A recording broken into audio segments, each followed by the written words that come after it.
अस्सलामुअलैकुम, this is Nishil Baig and you are watching Pak delicious food. आज मैं आपके साथ शेयर करूंगी चना दाल टुकड़े की रेसिपी। तो चलते हैं रेसिपी की तरफ।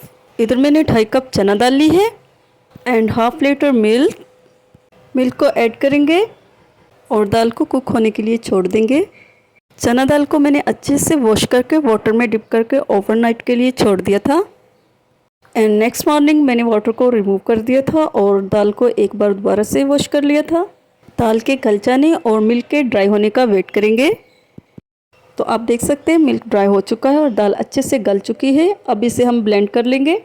इस रेसिपी को बनाते हुए मुझे लाइटिंग की बहुत ज़्यादा प्रॉब्लम हो रही थी क्योंकि लाइट बार बार आ जा रही थी, इसलिए इस रेसिपी को बनाते हुए मुझे 1 से 2 बार इमरजेंसी लाइट का भी यूज़ करना पड़ा। इधर मैंने 1.5 कप असली घी का ऐड किया है। जैसे ही घी मेल्ट हो ब्लेंड की हुई दाल का ऐड कर देंगे। दाल को अच्छे से लाइट गोल्डन होने तक के कुक करेंगे।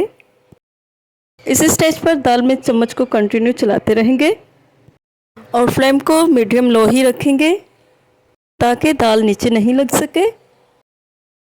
नेक्स्ट ऐड करेंगे 1 टीस्पून इलायची पाउडर। अच्छे से मिक्स कर लेंगे।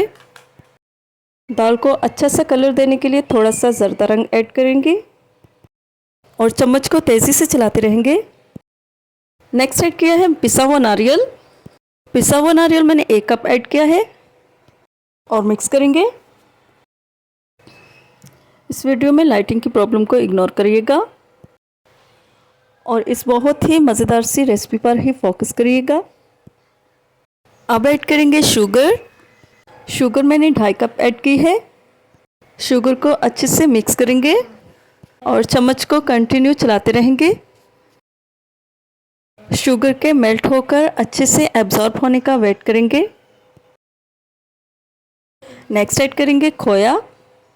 खोया मैंने 250 ग्राम ऐड किया है। चम्मच को कंटिन्यू चलाते रहेंगे और दाल के ड्राई होने का वेट करेंगे। जब दाल एक जगह इकट्ठी हो जाए तो आप समझ जाइए आपके दाल का हलवा रेडी है। ये एक बहुत ही हेल्दी और टेस्टी रेसिपी है, आप भी ज़रूर ट्राई करिएगा। अब ऐड करेंगे कटे हुए ड्राई फ्रूट्स।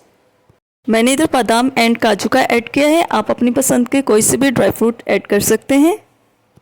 तो ये रेडी है। इसको किसी भी खुले बर्तन में डिश आउट करेंगे। डिश आउट करने से पहले बर्तन को अच्छे से ग्रीस कर लें। ग्रीस करने से आपकी दाल बर्तन से नहीं चिपकेगी और आप इजीली किसी भी शेप की टुकड़ी कट कर सकेंगे। तो कैसी लगी आज की रेसिपी? अगर आपने मेरा चैनल सब्सक्राइब नहीं किया तो चैनल को सब्सक्राइब कर दीजिए और बेल आइकन को प्रेस कर दीजिए। मिलते हैं एक नई रेसिपी के साथ। अल्लाह हाफिज़, टेक केयर, बाय बाय।